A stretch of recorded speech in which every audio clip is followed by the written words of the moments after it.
Close your eyes for a moment. Picture the map of the Middle East as you know it today. Iran sits there, seemingly just another nation among many. But what if I told you that what you're looking at isn't what you think it is?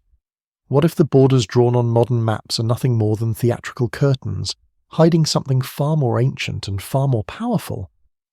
Tonight, we're going to examine a possibility that historians rarely discuss openly, a theory that suggests one of the world's oldest civilizations never truly disappeared.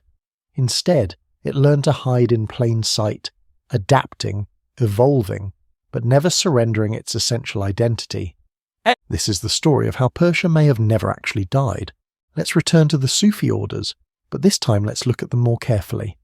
Let's examine not just their religious functions, but their political and economic roles. Sufi orders weren't just religious societies. They were networks of influential people who maintained connections across political boundaries. Sufi masters often served as advisors to rulers. Sufi merchants controlled important trade routes. Sufi scholars preserved and transmitted knowledge. But more than that, Sufi orders often owned significant property.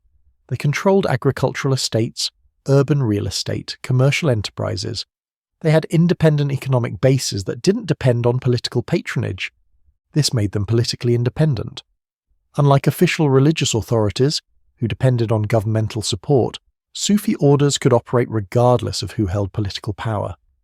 Now here's what's interesting about the major Sufi orders that emerged in Persian-speaking territories. Many of them traced their spiritual lineages back to Persian masters. They conducted their advanced teachings in Persian. They preserved Persian cultural traditions within their practices. But they also established branches across the Islamic world. A Sufi order founded in Persia might have lodges in Central Asia, in Turkey, in India, in North Africa. These weren't just religious networks. They were communication networks, information, resources. People could move along Sufi connections across vast distances and across political boundaries. Some historians have begun to suspect that certain Sufi orders served as informal diplomatic networks, carrying messages between rulers, negotiating agreements, maintaining relationships that couldn't be conducted through official channels. If this is true, then the Sufi orders weren't just preserving Persian spiritual traditions. They were maintaining Persian political influence across the Islamic world. Let's examine another piece of evidence. Languages tell us stories about peoples and civilizations. When civilizations fall, their languages usually die with them. Look at Latin. Look at ancient Egyptian hieroglyphs. Look at Sumerian cuneiform. But Persian is still here. The Persian language spoken today isn't just similar to ancient Persian. Modern Persian speakers can still read and understand texts written over 1,000 years ago. Imagine if modern English speakers could easily read and understand texts from the year 1000 AD. They can't. Languages change, evolve, break apart. But Persian has maintained a remarkable consistency across centuries. The Persian poetry of Hafez, written in the 14th century, is still recited from memory by ordinary Iranians today. The Persian poetry of Rumi from the 13th century flows naturally off modern Iranian tongues. This isn't normal. This level of linguistic preservation suggests something deliberate, something intentional, as if there was a conscious effort to maintain continuity, to preserve something essential across the generations. But here's where it gets more interesting. Persian isn't just spoken in Iran, it's the liturgical language of Zoroastrianism, one of the world's oldest monotheistic religions. It's spoken in Afghanistan as Dari. It's spoken in Tajikistan as Tajik. Across Central Asia, variants of Persian echo in local dialects. It's as if the language spread and took root, creating invisible networks of cultural connection across vast distances. Networks that existed long before modern communication, long before modern transportation. How does a language maintain such spread and such consistency across such vast territories and such long periods of time, unless there was something coordinating it, something maintaining it, something that never went away? Here's what the history books tell us. The Persian Empire fell to Alexander the Great in 331 BC. The Achaemenid dynasty was finished. Persia was conquered, Hellenized, absorbed into the Greek world. But let's look more carefully at what actually happened. Alexander conquered the Persian Empire, yes. But then something strange occurred. Alexander didn't destroy Persian culture. He embraced it. He married Persian noblewomen. He adopted Persian court rituals. He dressed like a Persian king. His own generals complained that he was becoming too Persian. When Alexander died, his empire was divided among his generals, but in the eastern portions, something remarkable happened. The Hellenistic kingdoms that emerged weren't really Greek at all. They were Persian kingdoms with Greek rulers who had been absorbed into Persian culture. Then came the Parthians. Officially, they conquered the Hellenistic kingdoms, but the Parthians were Persian-speaking people from the northeastern regions of the old empire. When they took control, they weren't conquering Persia, they were restoring it. After the Parthians came the Sassanids. Again, Persian-speaking rulers who claimed direct descent from the old Achaemenid kings. They ruled for over 400 years, until the Arab conquest in the 7th century. But even then, something curious happened.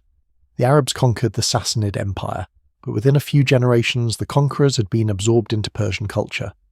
The Abbasid Caliphate, which ruled the Islamic world from Baghdad, was heavily influenced by Persian administrative traditions, Persian court culture, Persian intellectual traditions. Do you see the pattern emerging? Each time Persia was supposedly conquered, the conquerors ended up adopting Persian ways. It's as if Persia had discovered a way to survive conquest by absorbing its conquerors. Let's examine something that historians often overlook: administrative continuity. When empires fall, their administrative systems usually collapse with them. New rulers bring new systems, new ways of organizing society, new ways of collecting taxes, new ways of governing. But something strange happened in Persia. Despite multiple conquests, despite changes of dynasty, despite religious transformations, certain administrative practices remained remarkably consistent.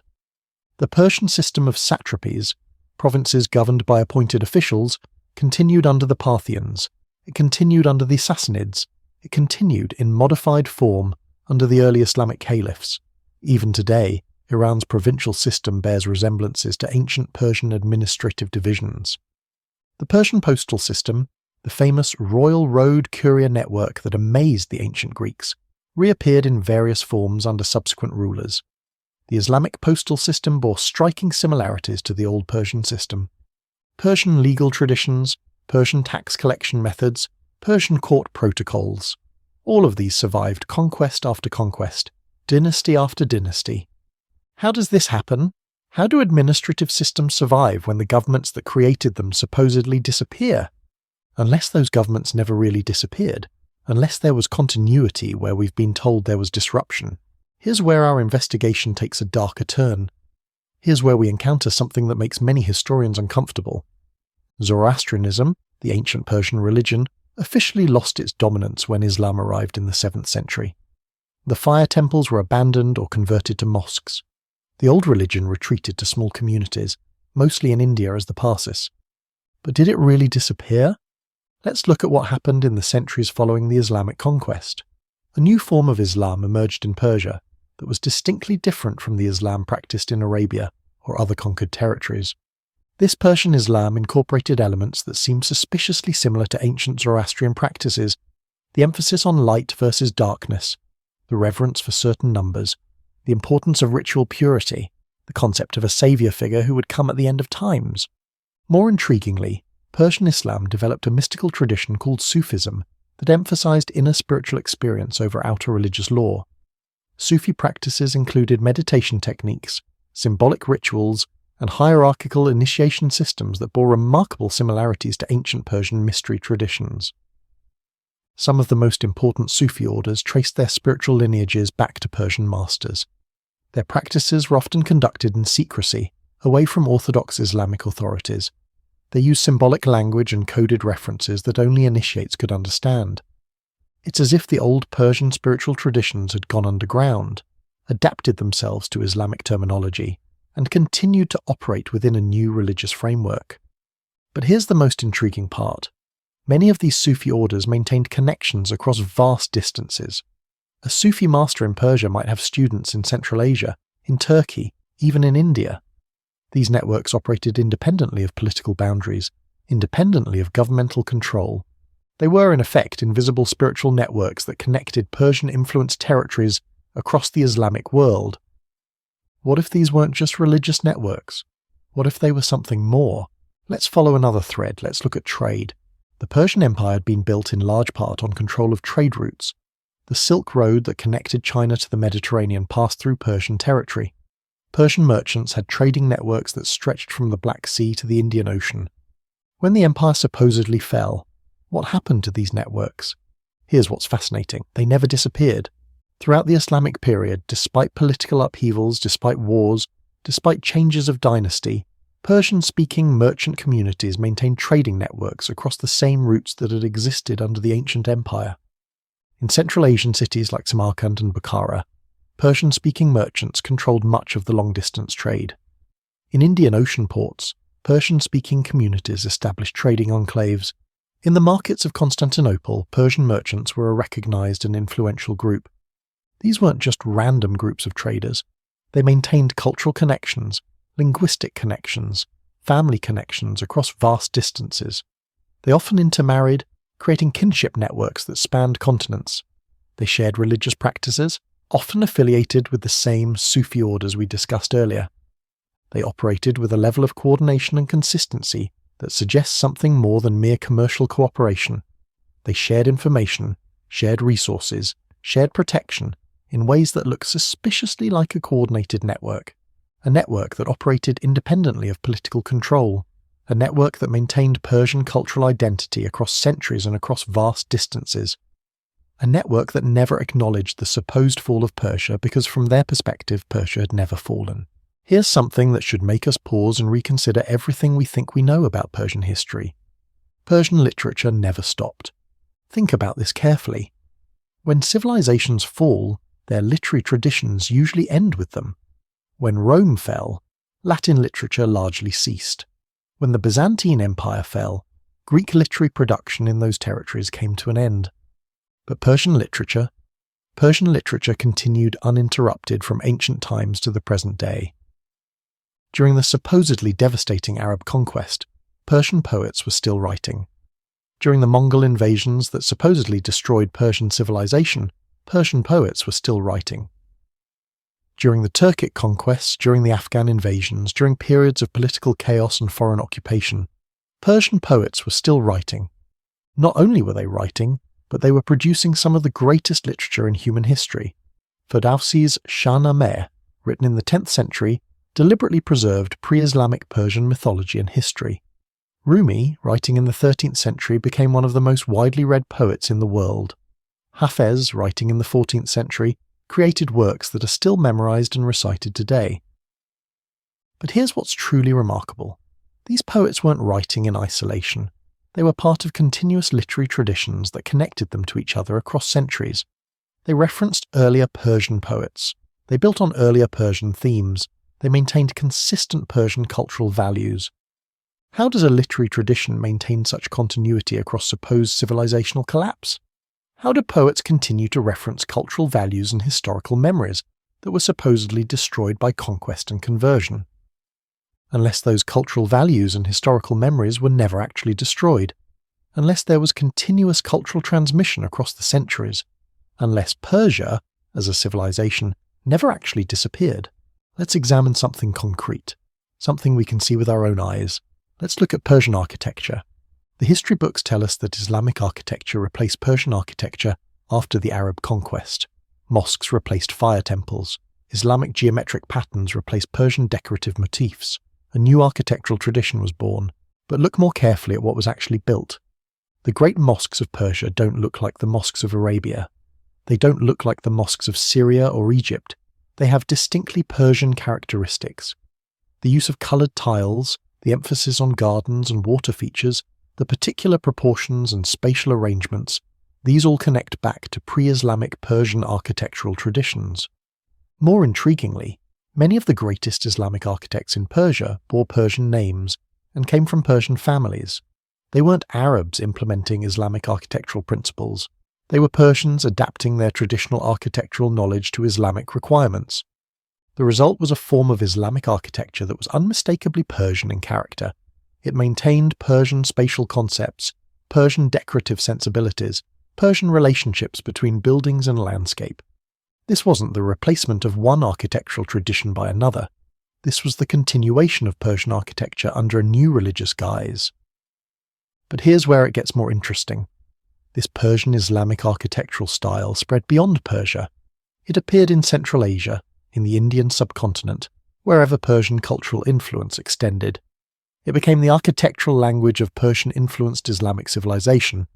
It's as if Persian architectural traditions had adapted themselves to new religious requirements while maintaining their essential character, and then used those adaptations to extend Persian cultural influence across the Islamic world. In 1501, something remarkable happened that should make us reconsider everything we think we know about Persian history. A teenage leader named Ismail declared himself Shah of Persia and established the Safavid dynasty. But here's what's extraordinary about this event. Ismail didn't claim to be founding a new kingdom. He claimed to be restoring the ancient Persian Empire. The Safavids traced their lineage back to the ancient Persian kings. They revived Persian titles, Persian court ceremonies, Persian administrative practices that hadn't been officially used for centuries. They made Twelver Shia Islam the state religion, creating a form of Islam that was distinctly different from the Sunni Islam of their neighbours. But most remarkably, they did all of this as if they were simply returning to the natural order of things, as if Persia had never really gone away and was simply reasserting itself after centuries of foreign interference. The speed with which the Safavids established their authority is remarkable. Within a few decades, they controlled territory that roughly corresponded to the ancient Persian Empire. They faced down the Ottoman Empire to the west and the Uzbek kingdoms to the north. They created a centralized state that was more powerful than any Persian state had been for over 800 years. How does a teenage leader with a small band of followers conquer such vast territories so quickly? How does he establish authority over populations that had been ruled by other powers for centuries? Unless those populations were already culturally and psychologically prepared for Persian restoration. Unless the idea of Persian political authority had never really disappeared from their consciousness. Unless they had been waiting for someone to give them permission to be Persian again. In the 19th century, British colonial administrators and scholars began to notice something that troubled them. Something that didn't fit their understanding of how empires and civilizations worked. As they established influence across Central and South Asia, they encountered Persian-speaking communities everywhere. Not recent immigrants from Persia, but established communities that had been there for generations, sometimes for centuries. In the courts of Indian princes, Persian was the language of administration. In the markets of Central Asian cities, Persian was the language of trade. In the religious schools of the Islamic world, Persian was the language of learning. British administrators tried to understand this phenomenon. They mapped these Persian-speaking communities. They studied their genealogies, their trading patterns, their religious affiliations, their cultural practices. What they discovered made them uncomfortable. These weren't separate, isolated communities. They were connected. They maintained family ties across vast distances. They shared religious practices. They participated in the same literary traditions. They often supported each other commercially and politically. The British realized they weren't dealing with separate local populations. They were dealing with a network. A Persian network that extended from the Ottoman borders to the Chinese frontier. A network that operated independently of the political boundaries the British were trying to establish. A network that maintained loyalty to Persian cultural identity, regardless of who officially controlled the territory they lived in. Some British officials began to refer to this as the Persian question. Not the question of what to do about the Persian state, but the question of what to do about Persian civilization, which seemed to exist independently of any particular state. Let's examine something that reveals the true extent of Persian influence, the persistence of Persian as a language of power and learning across the Islamic world. Long after the supposed fall of the Persian Empire, Persian remained the language of administration in much of Central and South Asia. The Mughal Empire in India conducted its official business in Persian. The Ottoman Empire used Persian in its eastern provinces. Central Asian kingdoms used Persian in their courts. But more than that, Persian became the language of high culture across a vast area. Poetry was written in Persian from the Black Sea to the Bay of Bengal. Scholarly works were composed in Persian. Historical chronicles were recorded in Persian. This wasn't imposed by political conquest. Persian wasn't the language of a ruling elite forcing its culture on subject populations. Persian became prestigious because Persian culture was considered superior, more refined, more sophisticated. How does the language of a supposedly fallen civilization become the language of choice for multiple other civilizations. How does it maintain this status for centuries? Unless the civilization it represented had never really fallen, unless Persian cultural authority continued to operate even when Persian political authority was temporarily absent. Think about what this means. For over 1,000 years, from roughly 800 AD to 1800 AD, if you wanted to be considered educated, sophisticated, culturally refined anywhere from Turkey to Bengal, you needed to know Persian. You needed to be able to quote Persian poetry, understand Persian philosophical concepts, appreciate Persian artistic traditions. This represents a form of cultural hegemony that operated independently of political control. Persian civilization maintained its authority over the minds and imaginations of other civilizations, even when it didn't control their territories. The Mongol invasion of the 13th century provides us with perhaps the most revealing test of our theory. The Mongols were the most destructive conquerors in human history. They didn't just defeat armies and change governments. They destroyed cities, slaughtered populations, erased entire cultures from existence. When they invaded Persia in the 1220s, they devastated the country. They destroyed cities like Nishapur and Merv so completely that they were never fully rebuilt. They killed millions of people. They destroyed irrigation systems, libraries, architectural monuments. If ever there was a moment when Persian civilization should have been completely destroyed, this was it. But something remarkable happened. Within a century, the Mongol rulers of Persia had become Persian in culture.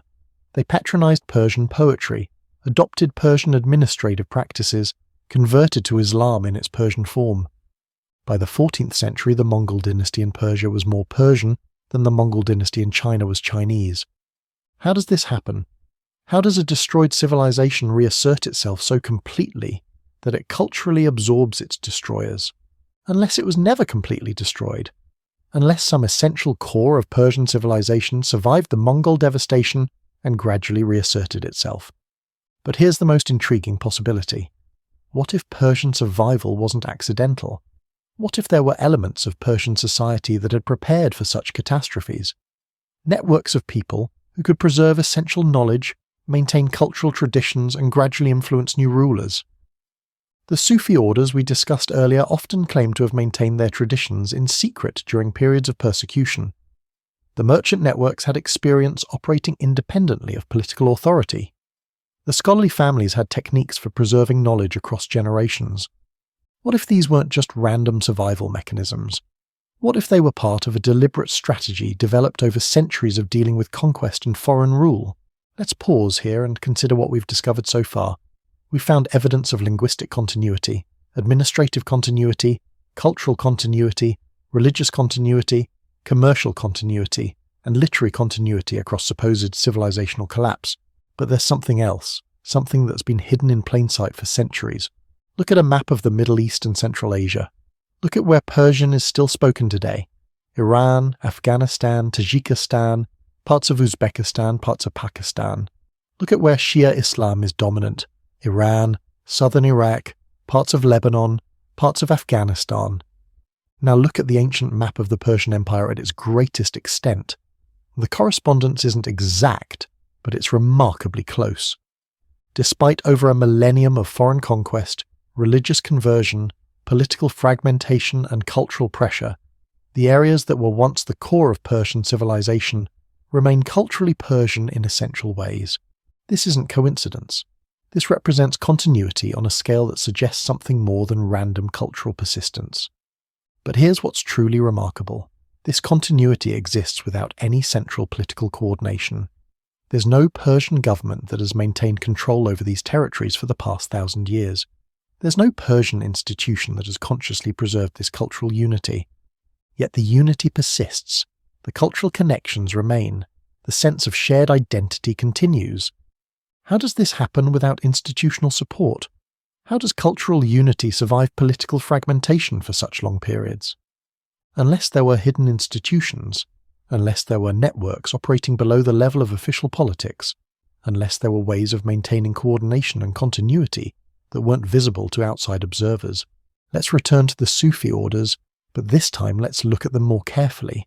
Let's examine not just their religious functions, but their political and economic roles. Sufi orders weren't just religious societies. They were networks of influential people who maintained connections across political boundaries. Sufi masters often served as advisors to rulers. Sufi merchants controlled important trade routes. Sufi scholars preserved and transmitted knowledge. But more than that, Sufi orders often owned significant property.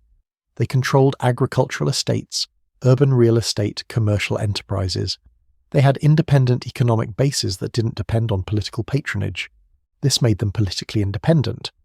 Unlike official religious authorities who depended on governmental support, Sufi orders could operate regardless of who held political power. Now here's what's interesting about the major Sufi orders that emerged in Persian-speaking territories. Many of them traced their spiritual lineages back to Persian masters. They conducted their advanced teachings in Persian. They preserved Persian cultural traditions within their practices. But they also established branches across the Islamic world. A Sufi order founded in Persia might have lodges in Central Asia, in Turkey, in India, in North Africa. These weren't just religious networks. They were communication networks. Information, resources. People could move along Sufi connections across vast distances and across political boundaries. Some historians have begun to suspect that certain Sufi orders served as informal diplomatic networks, carrying messages between rulers, negotiating agreements, maintaining relationships that couldn't be conducted through official channels. If this is true, then the Sufi orders weren't just preserving Persian spiritual traditions. They were maintaining Persian political influence across the Islamic world. Let's examine the economic dimension of Persian continuity more carefully. We've mentioned Persian merchant networks, but let's understand what this really meant. Persian merchants didn't just trade. They established banks, credit systems, insurance networks. They created economic institutions that spanned continents. In the medieval period, a Persian merchant in Samarkand could issue a letter of credit that would be honoured by Persian merchants in Delhi, in Istanbul, in Cairo. This level of economic coordination required sophisticated trust networks, complex accounting systems, and reliable communication methods. But more than that, it required cultural unity. The Persian merchants trusted each other because they shared cultural values, religious practices, family connections. They could do business together because they understood each other's moral codes, business practices, and social expectations. This economic unity created political influence. Rulers needed Persian merchants to finance their activities, to collect their taxes, to manage their trade relationships. Persian merchants could influence political decisions by controlling access to credit and commerce. In many cases, Persian merchant families became politically powerful across multiple kingdoms simultaneously. They might serve as financial advisors to competing rulers, maintain trading relationships with enemy states, transfer resources across political boundaries. This gave them a form of political authority that was independent of any particular government. They could survive changes of dynasty, changes of religion, even changes of civilization, because their authority was based on economic necessity rather than political appointment. Some of these merchant families maintained their positions for centuries. They developed strategies for dealing with conquest, techniques for protecting their assets during political upheaval, methods for maintaining their networks across cultural changes. What if these economic networks weren't just commercial enterprises? What if they were part of a larger system for maintaining Persian influence across changing political circumstances? There's something else we need to consider, something that geographers understand but historians often overlook. The territory that constituted the Persian Empire wasn't arbitrary. It wasn't created by random conquest or accidental expansion. It represented the natural geographic unity of a particular region. The Iranian plateau, the Central Asian oasis cities, the Mesopotamian river valleys, the routes connecting the Indian Ocean to the Mediterranean, these form a natural economic and cultural unit. They're connected by trade routes, migration patterns, and ecological relationships that existed long before any human empire and continue to exist today. Persian civilization emerged in this region because it learned to organize and coordinate this natural geographic unity. The Persian Empire succeeded because it worked with geographic realities rather than against them. When the empire officially fell, the geographic realities didn't change. The trade routes still connected the same cities. The migration patterns still followed the same paths. The ecological relationships still created the same economic necessities. Any group that wanted to organize this region effectively had to discover the same solutions that the Persians had discovered. They had to develop similar administrative systems, similar trade networks, similar cultural connections. In effect, the geography itself preserved Persian organizational methods, because those methods were the most effective ways of managing that particular geographic space. This suggests that Persian continuity wasn't just cultural or religious or economic, it was geographic. The Persian approach to organizing territory was the natural approach for that territory. Different conquering groups might temporarily impose different systems, but those systems would inevitably evolve back toward Persian methods, because Persian methods were more efficient for that environment. Let's return to language, but this time let's look at something most people don't know about. Persian didn't just survive as a language. Persian words entered dozens of other languages across Asia and Europe. If you speak Turkish, Arabic, Urdu, Hindi, or even English, you're using Persian words. But this wasn't random linguistic borrowing. Persian words were adopted for specific concepts, particularly concepts related to government, culture, trade, and refinement. In Turkish, many governmental and administrative terms are Persian. In Arabic, many poetic and philosophical terms are Persian. In Urdu and Hindi, Persian words are used for concepts related to high culture and sophisticated life. This suggests that Persian culture was considered the source of expertise in these areas. When other cultures needed words for advanced governmental concepts, they borrowed from Persian. When they needed words for sophisticated cultural practices, they borrowed from Persian. This continued for centuries after the supposed fall of Persian political power. It suggests that Persian cultural authority persisted long after a Persian political authority had supposedly disappeared. But there's something even more intriguing. The pattern of Persian linguistic influence corresponds closely to the territories where we've found evidence of Persian merchant networks, Sufi orders, and cultural communities. It's as if Persian linguistic influence followed Persian cultural and economic influence, as if there was a coordinated process of cultural expansion that operated independently of political conquest. Languages don't spread randomly. They spread because the people who speak them have something that other people want or need.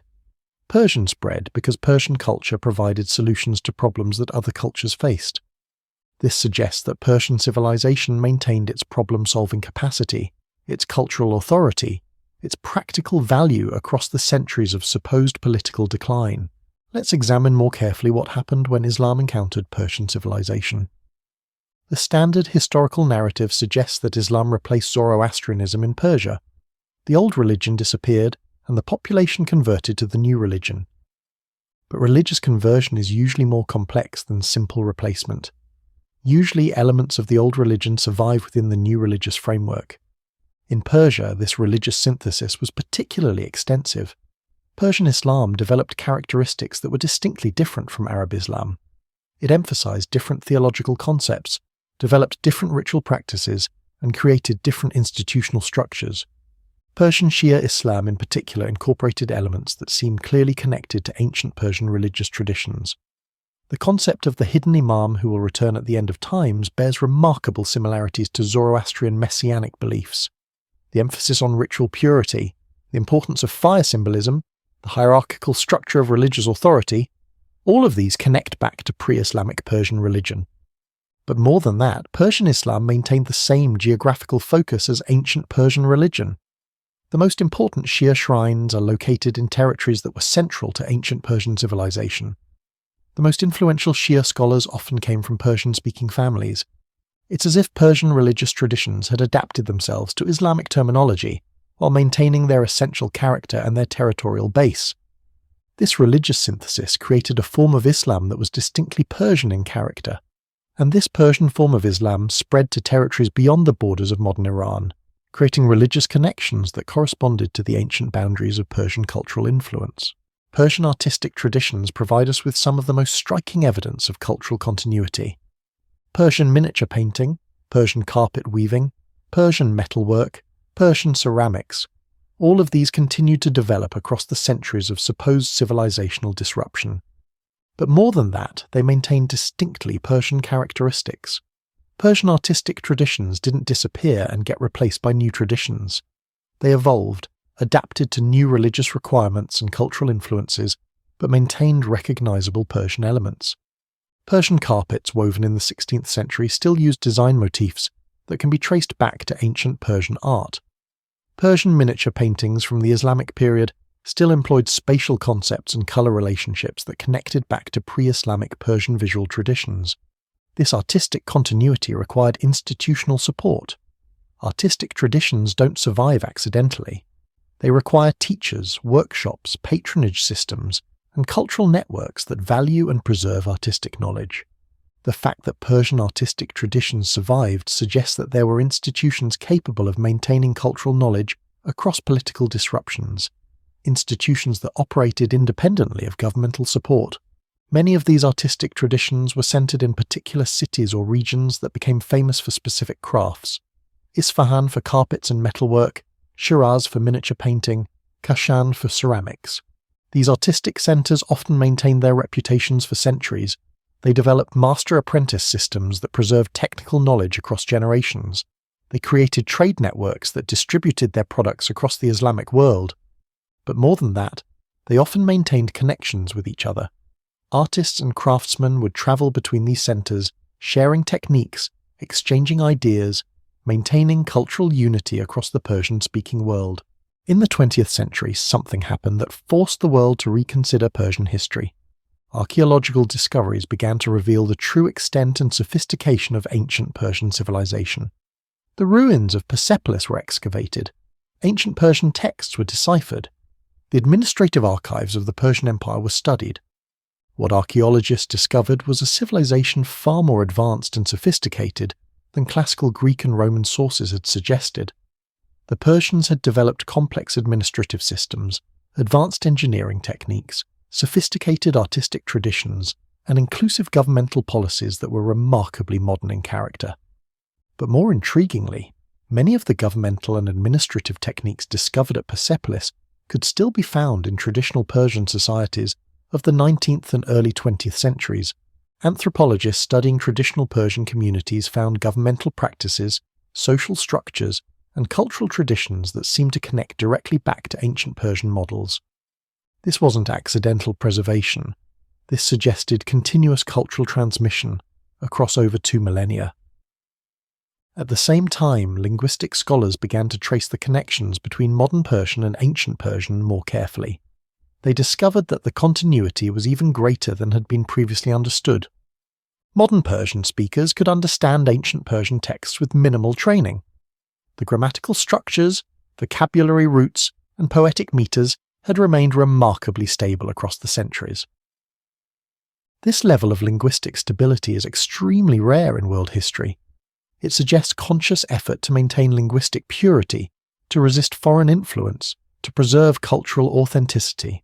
By the mid-20th century, scholars from various disciplines began to piece together a picture that was radically different from the standard historical narrative. Instead of a civilization that had fallen and been replaced by other civilizations, they found evidence of a civilization that had adapted, evolved, and maintained itself across centuries of political change. The evidence was overwhelming once scholars began to look for it systematically. Linguistic evidence, religious evidence, artistic evidence, architectural evidence, economic evidence, social evidence, all pointed to the same conclusion. Persian civilization had never disappeared. It had developed techniques for surviving conquest, maintaining cultural identity under foreign rule, and gradually reasserting political authority when circumstances permitted. These techniques included religious networks that operated independently of political authority, economic networks that maintained cultural connections across political boundaries, educational systems that preserved cultural knowledge across generations, artistic traditions that maintained cultural identity through visual symbols, literary traditions that preserved historical memory through poetry and storytelling, administrative knowledge that could be applied regardless of who held political power. Together, these created a system that was more resilient than traditional political structures. It could survive the fall of particular governments because it didn't depend on governmental support. But more than that, it could influence new rulers, gradually converting them to Persian cultural values and administrative methods. This wasn't passive survival. This was active cultural expansion operating through non-political means. The establishment of the Safavid dynasty in 1501 reveals the full extent of this hidden Persian continuity. The Safavids didn't conquer Persia. They were invited to rule by Persian networks that had been waiting for the right moment to reassert Persian political independence. The Safavid success was too rapid and too extensive to be explained by military conquest alone. Within a few decades, they controlled territories that roughly corresponded to the ancient Persian Empire. This suggests that there were already existing networks of support, already established systems of authority, already functioning institutions that could be quickly mobilized once Persian political leadership was restored. The Safavids were able to establish their authority so quickly because they were working with existing Persian social structures rather than imposing new structures on resistant populations. But the Safavids also revealed something else. They demonstrated that Persian political authority had been waiting just below the surface of foreign rule, ready to reassert itself when circumstances permitted. The speed with which Persian governmental traditions, Persian court protocols, Persian administrative methods, and Persian cultural practices were restored suggests that these had never really disappeared. They had been preserved, maintained, and transmitted through the hidden networks we've been discussing. The Safavid restoration wasn't a revival of ancient traditions, it was the emergence of traditions that had been continuous but hidden. British colonial administrators of the 19th century were among the first to recognise the true nature of Persian civilizational continuity. As they tried to establish control over Central and South Asia, they encountered Persian influence everywhere they went. Not just in territories that were officially Persian, but in regions that had been ruled by other powers for centuries. The British discovered that Persian was still the language of administration in Mughal India, even though the Mughals claimed to be descended from Central Asian Turks. Persian was the language of trade from the Caspian Sea to the Arabian Sea. Persian cultural traditions influenced court life from Delhi to Istanbul. But more troubling for the British, they found that Persian networks often operated independently of the governments they were trying to work with. Persian merchants, Persian scholars, Persian religious leaders maintained connections that crossed the political boundaries the British were trying to establish. British intelligence services began to map these networks. They tried to understand how Persian influence operated, how decisions were made, how resources were distributed. What they discovered alarmed them. The Persian networks were more extensive, more coordinated, and more influential than any single government in the region. A decision made in Isfahan could influence events in Delhi. A religious ruling issued in Najaf could affect political situations in Central Asia. Commercial agreements made in one Persian-speaking region could impact trade relationships across the entire network. The British realised they weren't dealing with separate local populations that could be managed independently. They were dealing with a civilizational network that transcended political boundaries. Some British officials began to refer to this as the Great Game's hidden dimension. The competition between Britain and Russia for influence in Central Asia was complicated by the existence of Persian networks that owed allegiance to neither empire. Let's examine more carefully how this Persian network actually functioned. How did it maintain coordination across such vast distances without modern communication technology? The answer lies in institutions that have been hiding in plain sight for centuries. Persian madrasas, religious schools, existed in every major city from Istanbul to Delhi. But these weren't just educational institutions, they were communication networks. Students and teachers travelled between them, carrying information, maintaining relationships, coordinating activities. A scholar educated in Isfahan might teach in Samarkand, then move to Delhi, then return to teach in Tabriz. Over the course of his career, he would maintain connections across the entire Persian-speaking world. These scholarly networks created invisible chains of communication that operated much faster than official diplomatic channels. Information could travel from one end of the Persian world to the other through academic connections in a matter of weeks. But the madrasas also served another function. They standardized Persian culture across vast distances. A student educated in a Persian madrasa in India would learn the same texts, the same intellectual methods, the same cultural values as a student educated in a Persian madrasa in Central Asia. This created cultural unity that transcended political boundaries. Persian-educated individuals shared common references, common values, common ways of thinking regardless of which government they lived under. The Persian language itself served as a coordinating mechanism. Because Persian was the language of high culture across such a vast area, Persian-speaking intellectuals could communicate with each other regardless of their local political circumstances. But there's evidence of coordination that goes beyond cultural unity. Persian merchant networks, for example, often moved resources in coordinated ways that suggest central planning. During times of crisis in one region, Persian merchants in other regions would provide financial support, trade opportunities, even military assistance. This happened too systematically to be mere coincidence. The rise of the Qajar dynasty in the late 18th century provides us with another revealing case study. Like the Safavids, the Qajars came to power with remarkable speed and established control over territories that roughly corresponded to the ancient Persian Empire. But the Qajars faced a more complex situation than the Safavids had. By the 18th century, European powers were becoming increasingly involved in Asian affairs. The Qajars had to deal not just with traditional regional competitors, but with British and Russian imperial expansion. How did they manage to establish and maintain Persian independence under these circumstances? The answer seems to lie in their ability to mobilize the hidden Persian networks we've been discussing. The Qajars received support from Persian communities across Central and South Asia. They were able to access financial resources, military personnel, and political influence that extended far beyond the territories they directly controlled. Persian merchants provided financing. Persian religious networks provided legitimacy. Persian scholarly networks provided administrative expertise. Persian artistic networks provided cultural prestige. But more than that, the Qajars were able to coordinate resistance to European expansion across the region. Persian networks in British India provided intelligence about British activities. Persian networks in Russian territories provided information about Russian plans.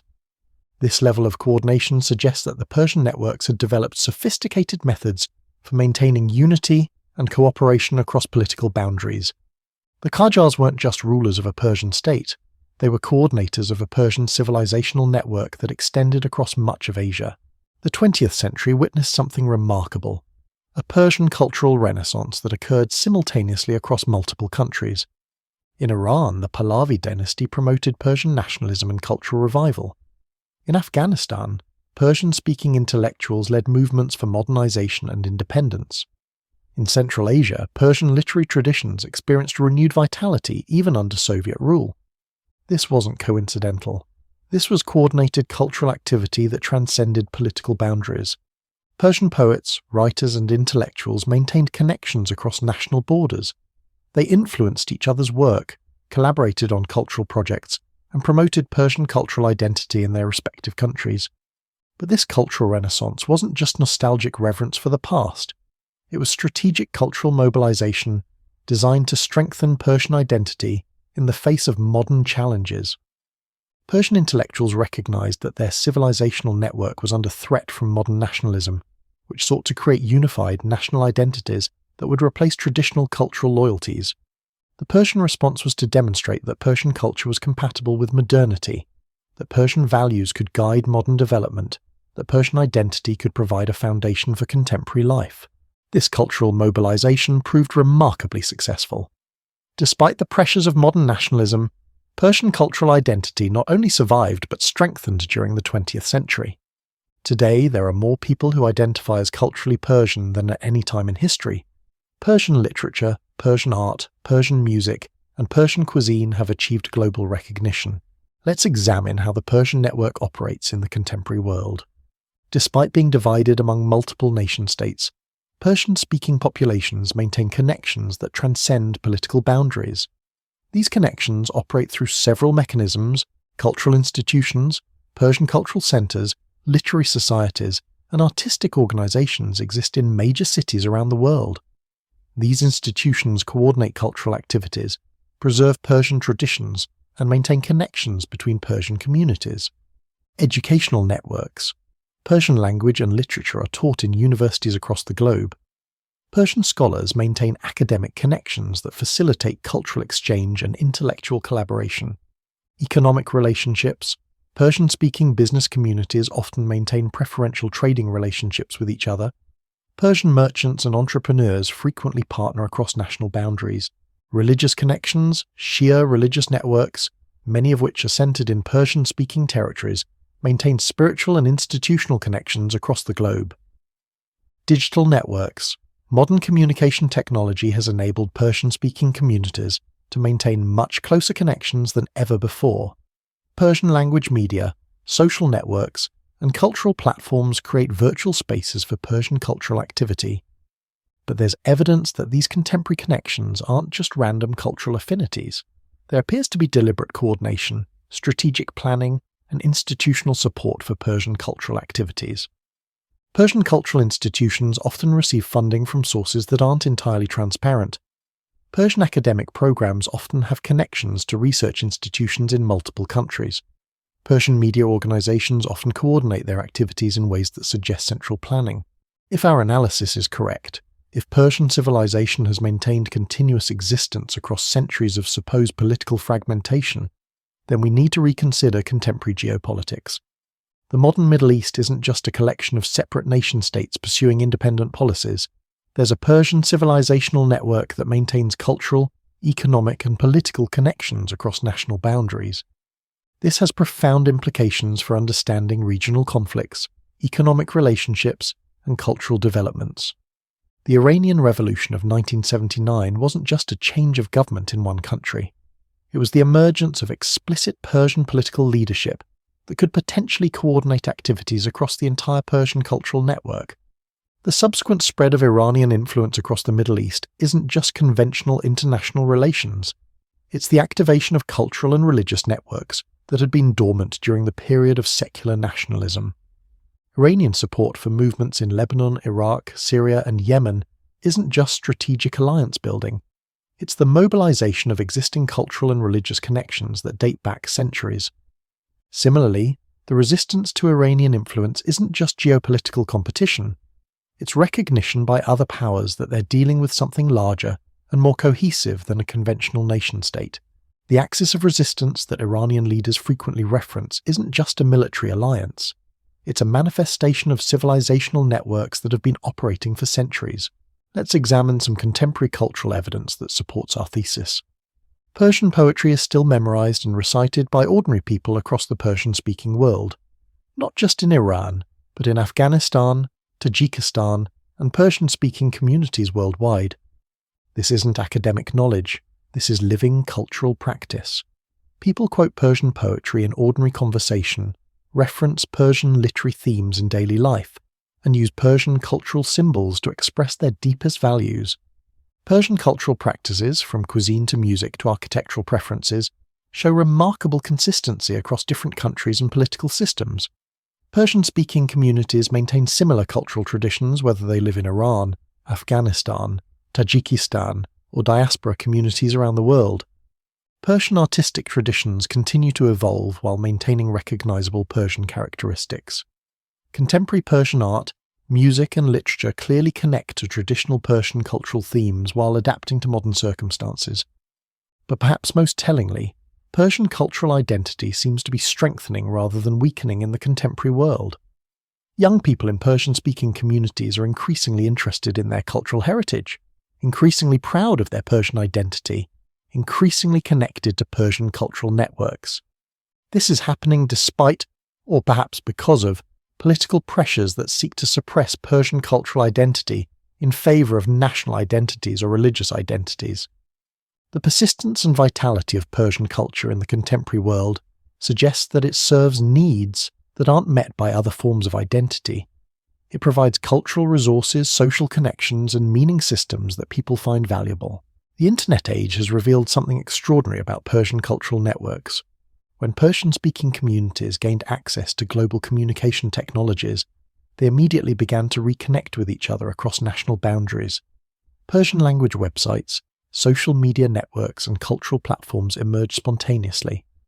Persian-speaking communities that had been isolated from each other for decades suddenly rediscovered their cultural connections. Afghans discovered Persian cultural activities in Iran.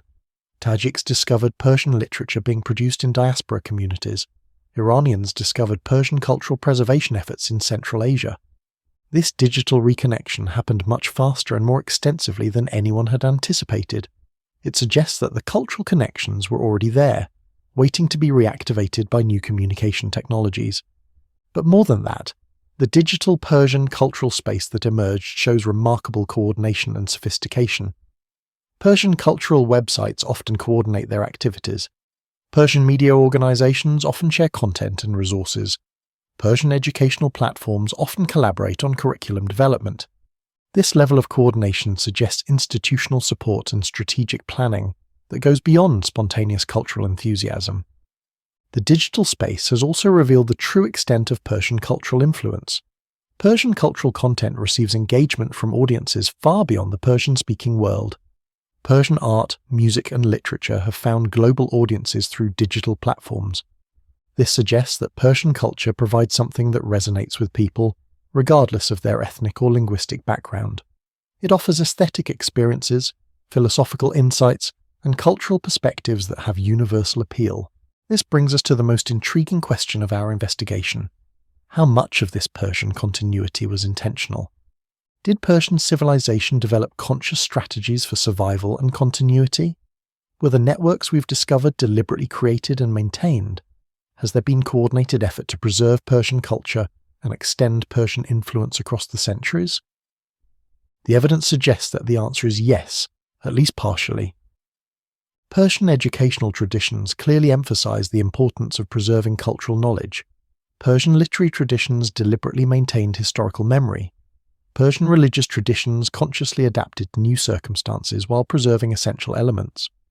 Persian merchant networks developed sophisticated methods for maintaining trust and cooperation across vast distances. Persian scholarly networks created systems for sharing knowledge and coordinating activities. Persian artistic traditions developed techniques for preserving cultural symbols and aesthetic principles. These weren't accidental developments. They represent conscious cultural strategies designed to ensure continuity and survival. But there's also evidence of more explicit coordination. Persian political leaders throughout history have shown remarkable awareness of Persian cultural networks and have deliberately worked to mobilize them for political purposes. The Safavids coordinated their rise to power with Persian religious networks. The Qajars mobilized Persian merchant networks to resist European colonialism. Contemporary Iranian leaders explicitly reference Persian civilizational identity and seek to activate Persian cultural connections. And this suggests that there has been conscious political strategy built around Persian cultural continuity, not just passive preservation, but active mobilization of cultural resources for political purposes. Let's examine something that historians have largely overlooked: the role of Persian scholarly families in maintaining cultural continuity. Across the Persian-speaking world, certain families have maintained scholarly traditions for centuries. Generation after generation, these families have produced scholars, poets, religious leaders, and cultural authorities. These families often possess private libraries containing manuscripts and documents that date back centuries. They maintain genealogical records that trace their lineages to prominent figures in Persian history. They preserve oral traditions that provide alternative perspectives on historical events. But more than that, these scholarly families often maintain connections with similar families in other regions. They intermarry, exchange students, share manuscripts, and coordinate cultural activities. What emerges is a picture of an informal but sophisticated network of cultural preservation and transmission. These families have served as repositories of Persian cultural knowledge, guardians of Persian historical memory, and coordinators of Persian intellectual activity. During periods of political upheaval, these families have preserved cultural knowledge that might otherwise have been lost. During periods of foreign rule, they have maintained Persian cultural identity when official institutions were suppressed. During periods of modernization, they have provided bridges between traditional Persian culture and contemporary developments. Some of these families have been particularly influential. The Shirazi family produced generations of Persian poets and scholars. The Isfahani family maintained important manuscript collections and scholarly traditions. The Khorasani family played crucial roles in Persian religious and intellectual development. These families often operated like informal academies, providing advanced education in Persian language, literature, history, and culture. They maintained standards of scholarly excellence, preserved authentic texts, and transmitted cultural knowledge to new generations. Persian architecture provides us with some of the most concrete evidence of deliberate cultural continuity. Despite centuries of foreign rule, Persian architectural traditions maintained remarkable consistency. The same spatial concepts, the same decorative motifs, the same relationships between buildings and gardens appear across different historical periods and different political systems. But this consistency wasn't accidental. Persian architectural knowledge was deliberately preserved and transmitted through master builder families, craft guilds, and scholarly traditions. Persian architectural principles were recorded in technical manuals that were copied and distributed across the Persian-speaking world. Persian architects and craftsmen travelled between different regions, sharing techniques and maintaining standards. But more intriguingly, Persian architectural traditions were often encoded in religious and literary texts. Persian poetry contains detailed descriptions of architectural spaces. Persian religious texts include specifications for building design. Persian scholarly works discuss architectural principles as part of larger cultural and philosophical systems. This suggests that Persian architecture wasn't just a technical craft, it was a cultural system that expressed Persian values, Persian aesthetics, and Persian ways of understanding space and beauty. When new rulers wanted to establish legitimacy in Persian territories, they often adopted Persian architectural styles. This wasn't just practical convenience, it was recognition that Persian architectural traditions carried cultural authority that couldn't be ignored. The result was that Persian architectural influence spread far beyond the boundaries of Persian political control. Persian architectural elements can be found in buildings from Turkey to India, from the Caucasus to the Arabian Peninsula. Persian literature provides perhaps the most sophisticated evidence of coordinated cultural preservation and transmission. Persian poets throughout history have maintained remarkable consistency in their use of meters, themes, and cultural references. A Persian poem written in the 10th century and a Persian poem written in the 20th century share recognizable characteristics that suggest continuous cultural transmission. But this continuity wasn't just stylistic. Persian poets often explicitly referenced earlier Persian poets, creating chains of cultural connection that spanned centuries. They quoted earlier works, adapted earlier themes, and maintained ongoing conversations with the Persian literary tradition. Persian literary criticism developed sophisticated methods for analyzing and preserving poetic traditions. Persian scholars created comprehensive anthologies, biographical dictionaries, and critical commentaries that maintained awareness of the full scope of Persian literary achievement. But perhaps most remarkably, Persian poetry served as a vehicle for preserving historical memory and cultural values that weren't always safe to express directly. Persian poets encoded political messages, religious ideas, and cultural criticism in symbolic language that could be understood by Persian-speaking audiences but might escape the attention of foreign rulers. This created a parallel communication system that operated alongside official channels. Persian poetry could convey information, coordinate activities, and maintain cultural solidarity in ways that more direct communication couldn't. Persian literary networks also facilitated the spread of ideas and cultural innovations across the Persian-speaking world. A poetic technique developed in one region could spread to other regions through literary connections. Cultural themes explored by poets in one area could influence poets in distant areas. Let's examine more carefully the role of Persian religious traditions in maintaining cultural continuity. While Islam officially replaced Zoroastrianism in Persia, the transition was more complex than simple religious conversion. Many Zoroastrian practices, beliefs, and institutional structures were preserved within Islamic frameworks.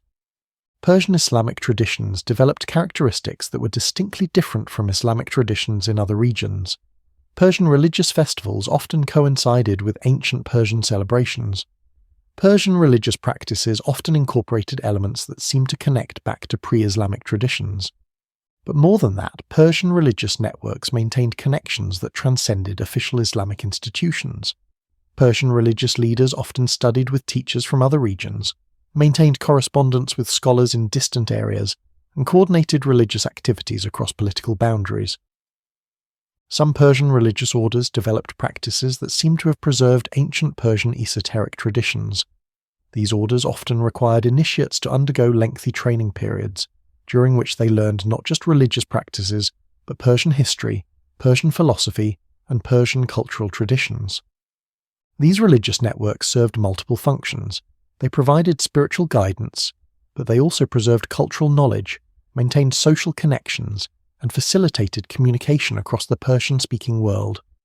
During periods of political repression, Persian religious networks often provided protection for cultural activities that couldn't be conducted openly. During periods of foreign rule, they maintained Persian cultural identity when official institutions were suppressed. Some historians suspect that certain Persian religious orders maintained continuous institutional existence from pre-Islamic times to the present day. If this is true, it would represent one of the longest-running institutional continuities in human history. The economic dimension of Persian continuity reveals perhaps the most sophisticated aspect of Persian survival strategy. Persian merchant networks weren't just commercial enterprises. They were comprehensive economic systems that provided financial services, insurance, transportation, and information exchange across vast territories. These networks operated according to principles that seem to have been developed specifically to ensure survival across political upheavals. Persian merchants diversified their activities across multiple regions, multiple currencies, and multiple political systems. They developed techniques for protecting assets during periods of political instability. They created methods for transferring wealth across political boundaries. They established systems for maintaining commercial relationships regardless of official political relationships. But perhaps most importantly, Persian merchant networks served as vehicles for maintaining Persian cultural influence. Persian merchants often served as cultural ambassadors, spreading Persian language, Persian customs, and Persian values to the regions where they operated. Persian commercial success created cultural prestige that extended Persian influence beyond the realm of trade.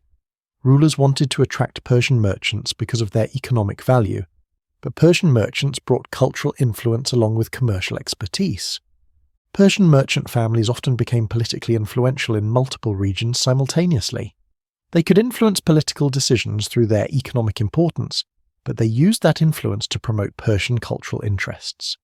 This created a form of soft power that was more resilient than traditional political authority. Persian cultural influence could survive the fall of Persian governments because it was based on economic value rather than military force. In the contemporary world, Persian civilizational continuity has become more explicit and more coordinated than ever before. The Iranian Revolution of 1979 represented not just a change of government, but the emergence of explicit Persian civilizational consciousness. The new Iranian leadership began to reference Persian cultural identity, Persian historical traditions, and Persian civilizational values as sources of political legitimacy. But more than that, post-revolutionary Iran began to coordinate activities with Persian-speaking communities and Persian-influenced networks across the region. This coordination wasn't just diplomatic or military, it was cultural, educational, and economic. Iranian cultural institutions began to promote Persian language and literature in other countries. Iranian educational programs began to provide scholarships and training opportunities for students from Persian-speaking regions. Iranian media organizations began to produce content for Persian-speaking audiences worldwide. At the same time, Persian-speaking communities in other countries began to assert their cultural identity more explicitly. In Afghanistan, Persian-speaking groups began to emphasize their connection to Persian civilization. In Central Asia, Persian literary traditions experienced renewed vitality. This contemporary Persian cultural awakening has been facilitated by modern communication technology, but it builds on networks and traditions that have existed for centuries. The result is a form of Persian cultural influence that operates independently of Iranian state power, but often complements Iranian political objectives. Persian cultural networks provide Iran with influence that extends far beyond its official diplomatic relationships. Persian cultural influence in the contemporary world extends far beyond the traditional Persian-speaking territories. Persian literature has been translated into dozens of languages and has influenced writers and poets around the world. Persian art and architecture have inspired artists and designers globally. Persian philosophy and mysticism have attracted followers far beyond the Persian cultural sphere. But this global Persian influence isn't just cultural appreciation.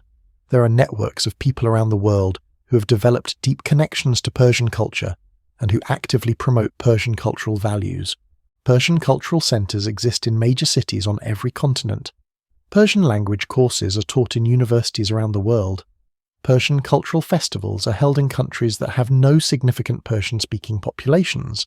Some of these global Persian cultural activities receive support from Iranian cultural institutions, but many operate independently. There appears to be spontaneous global interest in Persian culture that creates its own networks and institutions. This global dimension of Persian culture provides contemporary Iran with a form of soft power that most countries lack. Iran can influence global cultural conversations through Persian cultural networks that operate independently of official diplomatic channels. But it also means that Persian cultural identity has become a global phenomenon that extends far beyond any particular political system or national identity. This brings us to the ultimate question: what does Persian civilizational continuity mean for the future? If our analysis is correct, then Persian civilization represents one of the most successful examples of cultural survival and adaptation in human history. It has maintained its essential identity across over 2 millennia of political change, foreign conquest, religious transformation, and modernization. The techniques that Persian civilization developed for ensuring continuity may provide models for other cultures facing similar challenges. The Persian experience suggests that cultural survival is possible even under extreme circumstances, but it requires sophisticated strategies and long-term planning. But Persian continuity also raises questions about the nature of modern political systems. If civilizational networks can maintain existence independently of nation-state structures, then our understanding of contemporary politics may need to be revised. The Persian case suggests that we may be moving toward a world where civilizational identities become more important than national identities, where cultural networks become more influential than political institutions, where soft power based on cultural appeal becomes more effective than hard power based on military force. If this is true, then the Persian experience may be a preview of future global developments, rather than just a historical curiosity. But there are also dangers in civilizational continuity. When cultural networks become too powerful, they can destabilize political systems and create conflicts that cross national boundaries. The contemporary Middle East provides examples of how civilizational competition can create regional instability. The Persian case forces us to consider whether civilizational diversity is compatible with political stability, whether cultural networks can coexist peacefully with state systems, whether ancient identities can adapt to modern circumstances without creating conflict. Let's step back and consider what we've discovered through our investigation. We began with a simple question: did Persian civilization really disappear when the Persian Empire fell? The evidence we've examined suggests that the answer is no.